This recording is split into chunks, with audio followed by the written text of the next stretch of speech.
Welcome to the Ringer NFL show. I'm your host, Sheil Kapadia, flying solo today because we are talking potential MVP candidates for the upcoming season. Here's the thing. The MVP award is actually very predictable. I looked back at the last 10 years and identified the boxes a player has to check off to win MVP. And I'm going to share those qualifications with you. Then I'm going to go through the field and make picks. And so what I didn't want to just give you, the top tier candidates. So I've divided them up into three different tiers. Tier 3, the long shots. These are guys who are way down the list with the FanDuel odds greater than plus 2,000. But you know what? I got a couple of juicy sleepers in this tier that I have my eye on. Tier number 2, you have my attention. These are names who have a shot, but might not be in that top tier when you look at the betting markets. And then tier 1, the usual suspects. These are the 4 players with the best odds. You want to guess who they are? Go ahead. You could probably guess who they are. You'll find out later in the pod. But I'm going to pick the one out of those four favorites that I think has the best chance to win MVP. So before we get to it, just wanted to remind everyone, all of these podcasts are available, full episodes on video on the Spotify app, on YouTube, Ringer NFL. So make sure you go ahead and follow those channels. And of course, on Instagram, we're putting up a bunch of clips from these shows. It's been a lot of fun. Ringer NFL show on Instagram. All right, let's take a quick break. Then I come back and we talk MVPs. This episode is presented by American Eagle. Whether you're hanging out at home or headed out for a training session, American Eagle has you covered with a ton of new stuff. We're talking super comfy heavyweight hoodies and joggers that look and feel great, sweat-wicking active shorts that are good to go anytime, anywhere, new move-free jeans made from a crazy comfy, real-looking denim, and their biggest underwear collection of the year with striped, solid, and print styles to fill your drawer. You can check it all out at ae.com or just go to the store.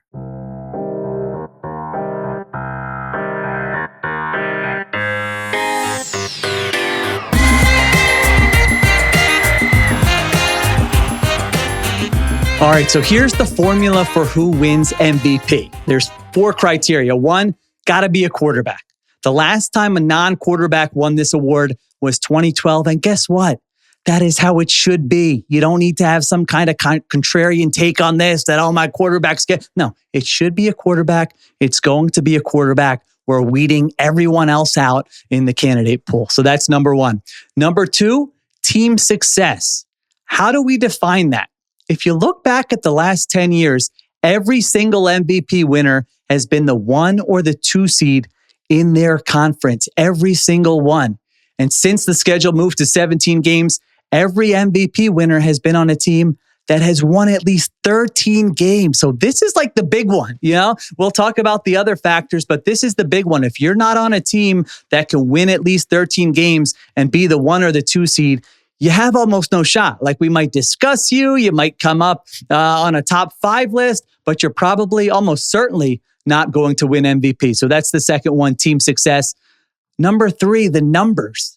You need the counting stats. I got to be able to go to your Pro Football Reference page and say, hey, this guy threw for 40 touchdowns or threw for 4,500 yards and ran for 900 yards, whatever the case may be. You got to have those counting stats. But what I found going back and looking at all the guys who have won MVP is that the nerds have kind of won this debate here over old school stats versus new school stats. Because if you look at it, the guys who win MVP are almost always top 3 in the nerd stats. Stuff like expected points added, you might see EPA. They rank up there. So the nerds have spoken, and the nerds say, no, you can't just pile up meaningless stats. You got to have the good stats as well. So that's number 3, the numbers. And then finally, the narrative. Now, this one is subjective. There's no doubt about it. But I do think it matters when you have 2 guys that are close, when there's a tiebreaker. What story are you telling? Are we excited by picking this player as MVP? Were there specific moments, maybe primetime games, nationally televised games where you go, man, that is going to be a moment I remember from the 2025 season? Is there fatigue around the player? That happens in all sports. The old Michael Jordan, Karl Malone debate in the NBA. Are we tired of picking the same guys?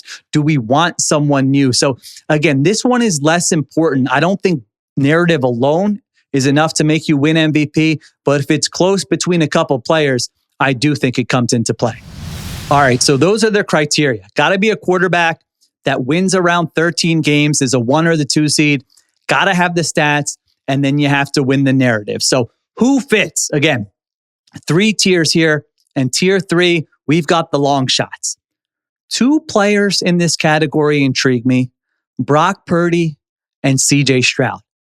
I don't know when I became the Brock Purdy guy at the Ringer. I don't know if I was on vacation and someone put something in my profile at work or what, but I came back and I'm like, Brock Purdy, this guy, we need to defend Brock Purdy more. So I have become that guy somehow. And I want to make the case that Brock Purdy actually does have a chance to win MVP this year. If you listen to the shows earlier this week, I did one with Danny Heifetz, and we talked about how the 49ers had the easiest schedule in the NFL. Their over-under for wins is 10.5. It's a very big number. I mean, they're right there with like the legit contenders in the NFL. And then you look at history. In 2023, they went 12-4 with Brock Purdy. So getting to that 1 or 2 seed, winning 13 games, that's within the realm of possibilities, the range of outcomes for Brock Purdy. So I think he checks off that box for team success. Then you look at the numbers.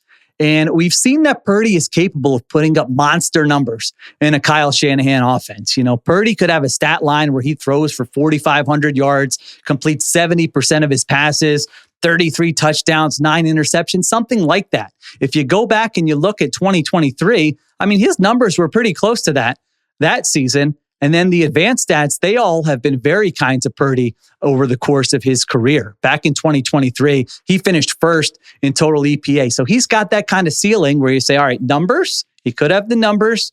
He certainly could have the team success. And then you get to the narrative. And boy, there have been a lot of narratives about Brock Purdy since he took over as the 49ers starter. And I think this is where it really gets tricky for him, because we know that if the 49ers win 13 games and the offense plays well, who's going to get most of the credit? It is going to be Kyle Shanahan. And then you throw in, hey, maybe Christian McCaffrey comes back healthy and he puts up big numbers. Now, all of a sudden, we're getting back into that conversation of, hey, Brock Purdy doesn't have to do that much. He's got McCaffrey. He's got Shanahan. Come on, we can't give this guy MVP. And that could happen. So how does that not happen? How does it flip to where we're giving Brock Purdy the credit? I think it's something like we saw in the first 10 games last year, where he really wasn't getting a lot of help. The 49ers had guys who were injured. He was pushing the ball downfield. It wasn't yards after short throws, yards after the catch. No, he was pushing the ball downfield. He was throwing into tight windows. Third down, he was good. He was pressured and he was still making plays. It was clear. If you watched the first 10 weeks last season, Brock Purdy was being asked to do more than he had been asked to do previously in his career. So now you fast forward to this year and the 2025 49ers, this isn't shaping up to be the most quarterback-friendly offense or situation in the NFL when you look at their offensive line, when you look at their injuries at wide receiver. So if Purdy is still able to perform and they're able to pile up wins, all of a sudden, you know what we're going to get. We're going to, hey, Brock Purdy never got enough credit before. He's not getting enough credit now. I might be one of the people yelling about this. He doesn't have the wide receivers and he's still putting up big numbers and the offense is still really good. So I think that's the formula he kind of needs to win the narrative and get the credit in 2025. So Purdy's one guy I have in this tier. The other guy I have in this tier, CJ Stroud. And recently, I'm consuming all the preseason NFL content, hearing what people have to say. I've been wondering, are the Houston Texans the team that everyone thinks the Denver Broncos are going to be? What's missing? They don't have kind of the Sean Payton propaganda campaign where Payton's just telling anyone with a mic, anyone who will listen, hey, we're Super Bowl contenders. Hey, our defense is awesome. Hey, I love Bo Nix. He's going to make the leap. DeMeco Ryans isn't doing any of that. But guess what? I like the Texans defense better than the Broncos defense this year. And the Texans have won 10 plus games in back-to-back seasons. And I think CJ Stroud probably has a higher ceiling than Bo Nix. So again, they won 10 games last year. They've been in the divisional round back-to-back seasons. Could the Texans win 13 games? I'm not going to predict that. I'm a little nervous about that offensive line, but it's not that far away when you look at what they've done the past 2 seasons. And also you look at the division that they play in there in the AFC South. So I think the team success aspect for Stroud is in play. Then you look at the numbers, and when he was a rookie, CJ Stroud performed at a top 10 level in all the nerd stats. He threw for over 4,000 yards, 23 touchdowns, 5 interceptions. That was as a rookie. And so I think this would need to be a career year for him, where it's got to be better basically than the numbers he put up his rookie season, or he's not going to be in the MVP conversation. But he's got Nico Collins, a legit number 1 wide receiver. He's got other receivers that I like. And then the big question is the Texans' offensive line. I mean, listen, if this looks stupid, if you're all ripping me 7 weeks in going, I can't believe you mentioned him as an MVP candidate, chances are it's going to be because that offensive line just stinks once again. And that's entirely possible, that the offensive line is just terrible. The moves they made in the offseason don't do much. He's just getting crushed. He's getting sacked. He's getting hit. He's developing bad habits. All those things are in play. But if the offensive line can just get to respectability, doesn't have to be great, just get to respectability, I think Stroud actually could put up big numbers in this offense with the new offensive coordinator. So if the Texans win a lot of games, if he puts up stats, you know what we're going to say. We're going to anoint him as one of the best young quarterbacks in the NFL. I mean, that already happened during CJ Stroud's rookie season. And last year, he took a step back. Again, the offensive line was terrible. The coaching was not great. And he developed some bad habits. But we saw the narrative starting to shape 2 years ago. And I think people will want to recapture that narrative if he plays well this season. So Purdy and Stroud, they're my 2 favorites from this tier. I think if I had to pick one, I'm going to pick one from each tier. I'm not going to, be just sit on the fence here. I think I would go with Purdy if I had to pick one out of those 2. I'm just nervous about the Texans' ability to scheme around that offensive line. I'm a little nervous about the first-time play caller. Nick Caley could be good. I mean, it's there could be a higher ceiling there, but there's some uncertainty with those 2 aspects that make me a little nervous. I just think the 49ers have a better chance of piling up wins, and Purdy has a better chance to pile up stats. So Brock Purdy is my pick from tier 3. All right, let's take a break. We come back and we get to tier 2. All right, I have 3 guys in tier 2. This is the you have my attention tier.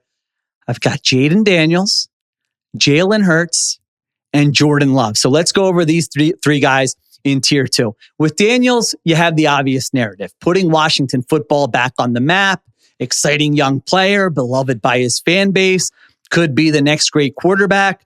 Like, in my opinion, when I was doing this, in terms of narrative, I think voters would be all in on picking Jaden Daniels to be MVP. It's kind of like that, new and fun stage of the relationship where everything's just rosy and you're just, you're seeing only the good things, none of the bad things, none of the anti-Jaden Daniels stuff will have creeped up yet. So I think the narrative with Jaden Daniels is pretty easy. So he checks off that box. Can he put up monster numbers? Absolutely. Like a 4,000 yard passing, 1,000 yard rushing season. That's in play with Jaden Daniels, and the advanced stats love him. So he checks off that box in terms of putting up big numbers. Now we get to the tricky part. Can the Washington Commanders get to 13 wins and be the 1 or the 2 seed in the NFC? Now, on the surface, you say absolutely. They won 12 games last year.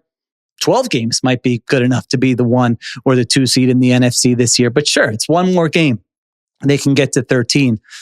There's another side to that, and we talked about it on the pod earlier this week, that there are some reasons to think Washington might come back to the pack a little bit in 2025.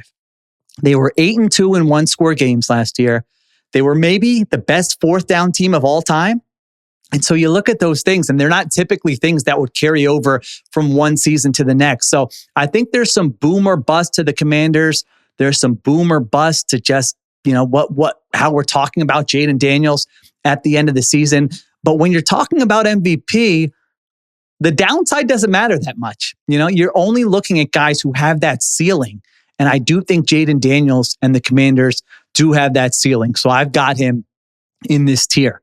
Next guy in this tier, Jalen Hurts. So he's kind of, I don't want to say the opposite, but it's a different case for Jalen Hurts than Jaden Daniels.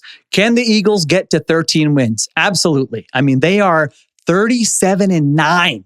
Let me repeat that. 37-9 in the last 3 years when Jalen Hurts starts and finishes a game. So not to get morbid, but I tell the Eagles fans in my life, like, you probably will never see a stretch like this again in your lifetime. So anything can happen, but in terms of the wins total, getting the 1 or 2 seed in the NFC, that's definitely in play for this Eagles team. And then the tricky case with Hurts is that I think the stats are actually linked to the narrative, because there's always going to be the yeah, but with Jalen Hurts. Yeah, but he has a top 5 offensive line. Yeah, but he has Saquon Barkley. Yeah, but he has AJ Brown and Devontae Smith. And guess what? Those things are all valid. He's in a great situation. It's the best situation for a quarterback in the NFL. So if the numbers are just okay, like last year, he threw for under 3,000 yards. They were a run-heavy team. They prioritized not turning the football over. If it's that kind of season, it's not going to get it done. No one's going to be talking about Jalen Hurts as the MVP. The numbers have to be so overwhelming that you can make the argument, sure, he's in a great situation, but guess what? He maximized that great situation. Like if you look at 2022, he threw for over 3,700 yards. He ran for 760 yards. And that was in just 15 games. And he finished second in MVP voting that year in 2022. So he's been up there already one season. So if he plays all 17 games, could he challenge like Jaden Daniels, 4,000 passing yards, 1,000 rushing yards? I'm not saying it's a lock that he would get there, but that kind of season is in play where he puts up monster numbers and you're saying, all right, he's in a great situation. But listen, the guy doesn't lose games. He won a Super Bowl last year. That works in his favor. And now look at what he's doing this year after winning the Super Bowl. So I think that's in play for Jalen Hurts. And then the last guy in this group, who I'll be honest, looking at the odds, I was kind of surprised because I thought he felt like more of a long shot. But that's Jordan Love. And Jordan Love has the same MVP odds as Jalen Hurts. Now, Love to me, if you are a frequent listener of the Ringer NFL show, I'm a Jordan Love fan, but he is a high variance quarterback. And so I think there's going to be a season in his career, I'll say maybe in the next 3 years, where he plays all 17 games. He kind of goes on a heater. They win a lot of games. He puts up monster numbers, and we're talking about him as an MVP candidate. Is that going to be this year? I'm not sure. I think it could be. I think he's got that kind of ceiling. But again, there is variance where depending on what week you turn on Jordan Love, you could think he's a top 5 quarterback in the NFL. You could think, why do people even like this guy? He's spraying the ball all over the place. So that's the first part of it with Jordan Love. And then you look at team success with this Packers team. I've got them as a playoff team. They won 11 games last year. They've made the playoffs in 5 of 6 seasons with Matt LaFleur. Can they get to 13 wins and the 1 or the 2 seed?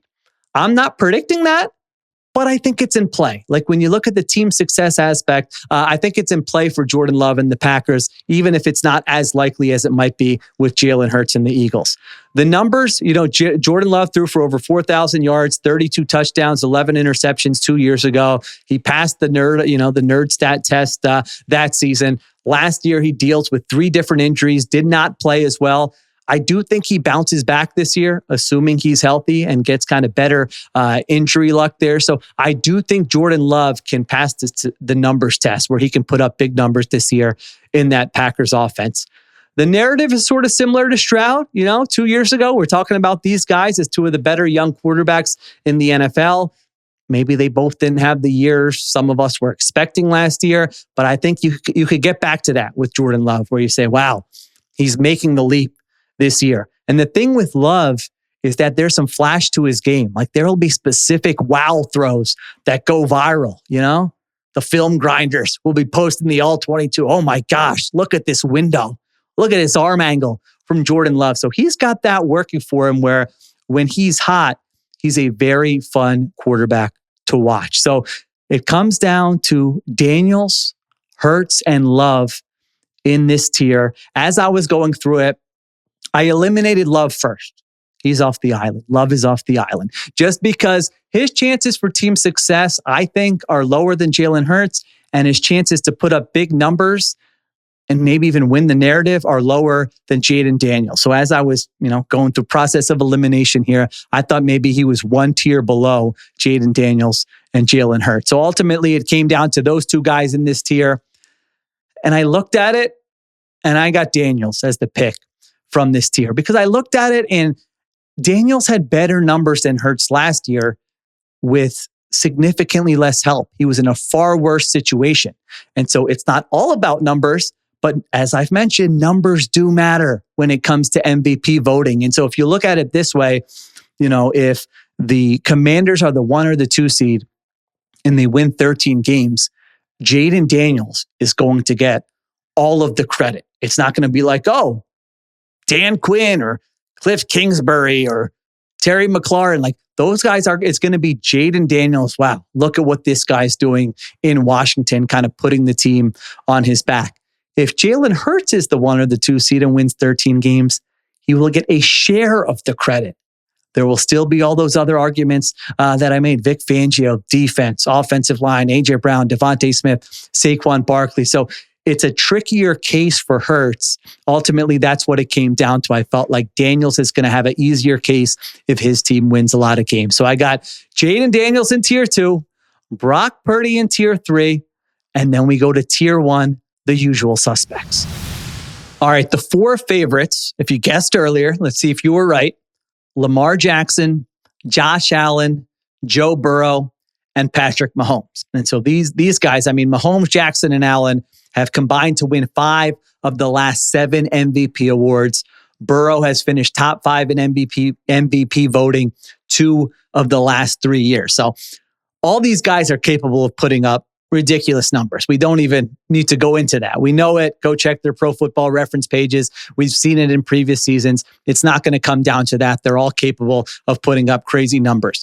So then it comes down to team success and to narrative. And so team success, that's an easy yes for Lamar Jackson, Josh Allen, and Patrick Mahomes. You just go through it quickly.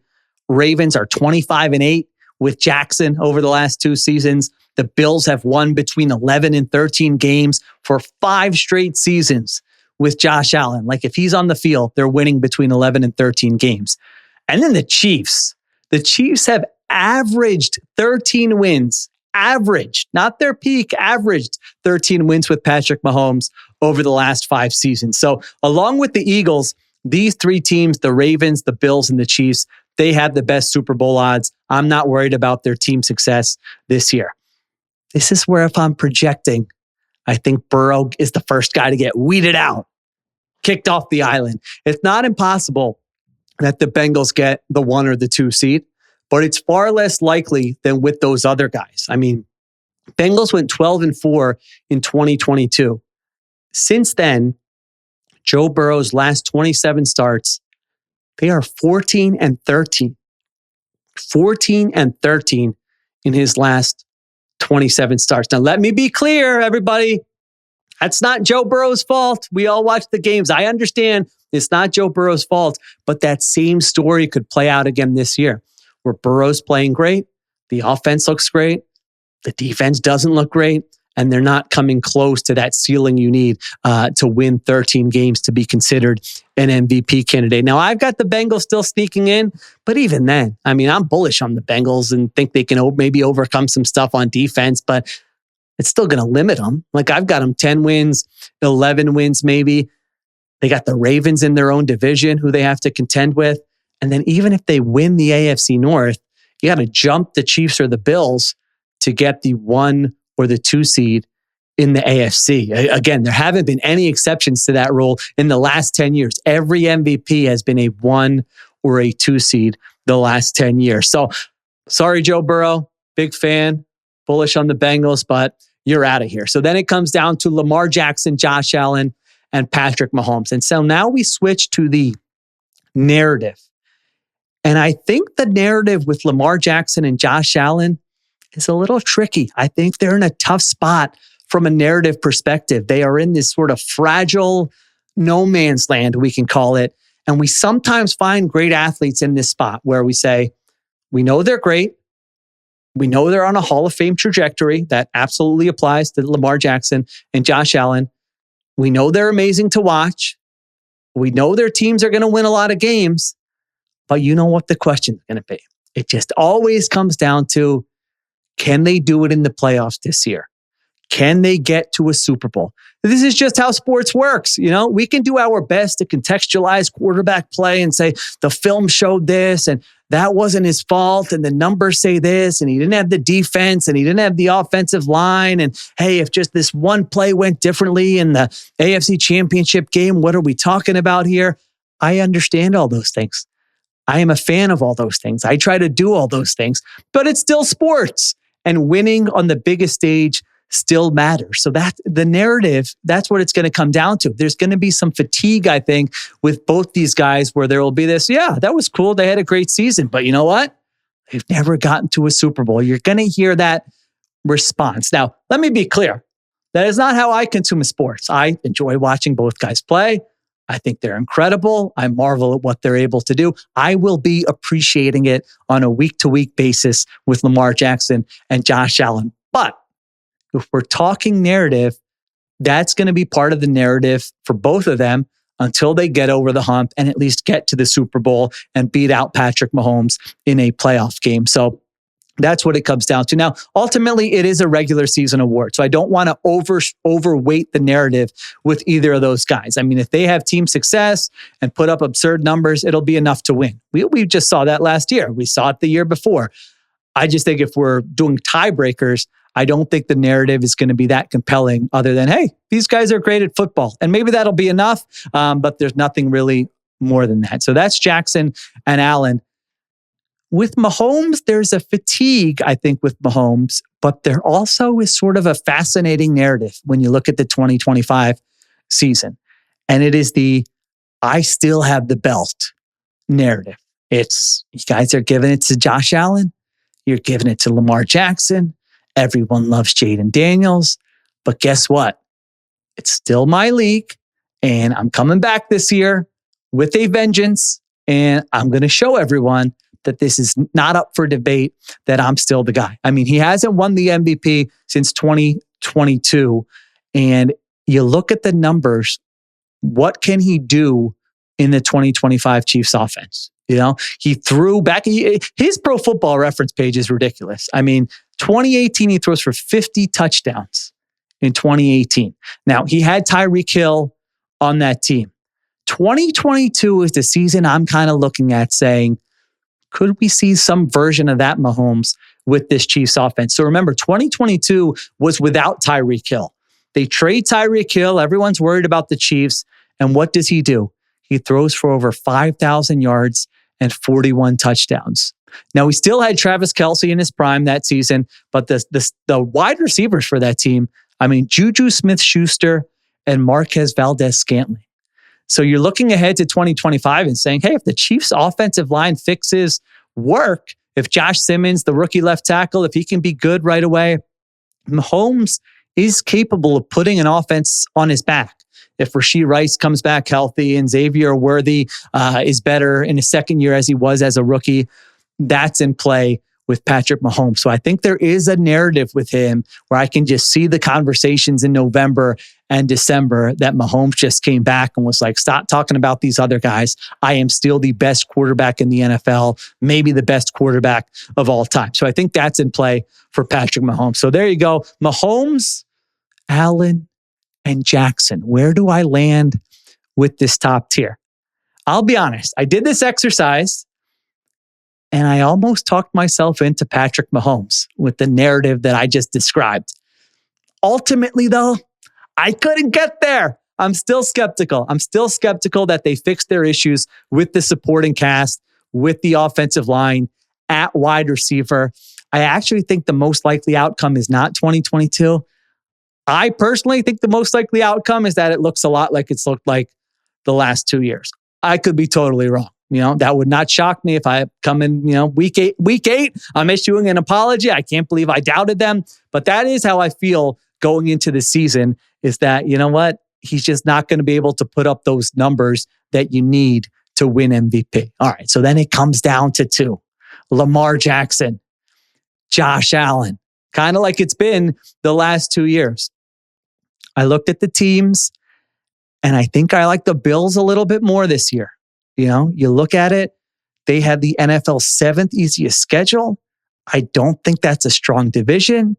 I think they're going to be able to pile up wins. It's an easier schedule than the Chiefs have, than the Ravens have.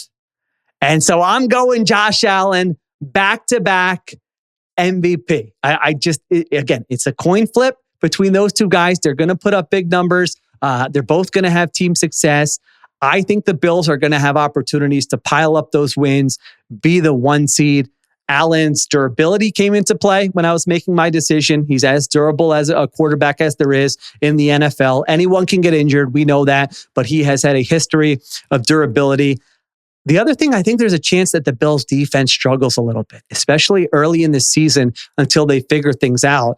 And I think that could work in his favor for MVP consideration, where he could put up just some monster numbers. They could be in some shootouts where they're not taking their foot off the gas and he's still throwing the football late in the fourth quarter, whereas the Ravens defense, I think, is going to be pretty good. So my pick, Josh Allen. Josh Allen in tier 1, Jaden Daniels in tier 2, and Brock Purdy in tier 3. It was actually a very fun exercise for me, going through all these names, weeding guys out, trying to figure out what are we going to be talking about in October, November, and December. So I appreciate everyone listening to this show. Appreciate everyone listening all week long as we debut this new format for the Ringer NFL show. Thank you to Christopher Sutton for producing. Thank you to Brian Waters for social. Forgot to thank him yesterday. So thank you for the last 2 days, Brian Waters. Additional production supervision by Conor, Nevins, and Arjuna Ramgopowell.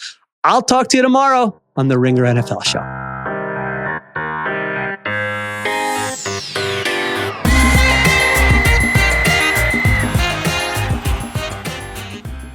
Must be 21 plus and present in select states. For Kansas, in affiliation with Kansas Star Casino, or 18 plus and present in D.C.